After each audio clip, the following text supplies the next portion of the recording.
Have you ever considered what would happen if no one cared about animals going extinct? Or what would happen to the animals that are currently on the endangered list? If humans do not protect endangered animals today, what would prevent all wild animals from becoming extinct in the years to come? This is a cause that should be brought to everyone's attention, because as human beings, we have a duty to protect those that cannot protect themselves. Most animals are able to adapt in extraordinary ways. However, when people begin killing off species, whether it be by hunting, pollution, and/or destroying their habitats, we all must be held accountable for the generations before us to ensure that wild animals will be here for the generations after us. All animals play a vital role in keeping our planet healthy. For example, the predator, such as coyotes and wolves, that many call pests and are hunted, keep smaller animals that reproduce rapidly from becoming too large in number. According to the Smithsonian Conservation Biology Institute, the IUNC World Conservation Union maintains a record, the Red List, of the world's species that are threatened with extinction. The Red List now includes 16,928 species. More than 8,400 of those are animals that are critically endangered, or vulnerable.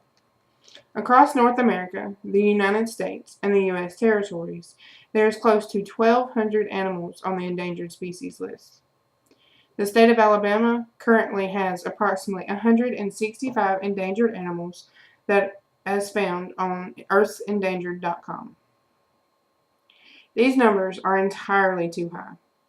We as human beings have to work together to fix the problem before these thousands of animals are completely gone from the earth. All of the following solutions are quoted by the National Wildlife Federation as being significant efforts to preserve and protect endangered animals. You have to begin by protecting and restoring the habitats on which endangered species and other wildlife depend on for their survival, and encouraging wildlife-friendly land management practices. Next, you must reduce threats to wildlife that can lead to their endangerment and extinction, such as loss of habitat, contamination of water, and spread of invasive species. One of the best ways to protect endangered species is to prevent their decline and deterioration in the first place.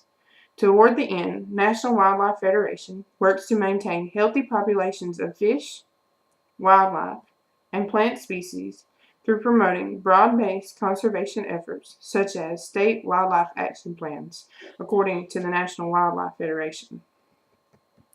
In 1973, Richard Nixon signed into law the Endangered Species Act to protect animals, fish, and plants that were in danger of becoming extinct. Nothing is more priceless and more worthy of preservation than the rich array of animal life with which our country has been blessed. Richard Nixon, upon signing the Endangered Species Act. The government needs your help. There are many ways of being involved in helping to protect endangered species. One of them is by volunteering with an organization that defends and enforces the Endangered Species Act, such as the National Wildlife Federation. You can also contact your congressman and get him or her to vote for all legislation that pertains to the protection of endangered species. One of the most important ways to protect endangered species is to protect their habitat. So, when you visit national parks, make sure you obey the wildlife code. Follow fire regulations. Leave your pets at home. Leave flowers, birds' eggs, logs, and bush rock where you find them. And put your trash in a bin, or better yet, take it home. Our goal is to protect endangered species and keep them from becoming extinct. There are thousands of animals on the endangered list. All of us have to work together to protect their home, reduce threats against them, and prevent their decline. You have to get out and do your part. Get into nature and do everything you can do to protect all of our animals. Thank you, and have a good day.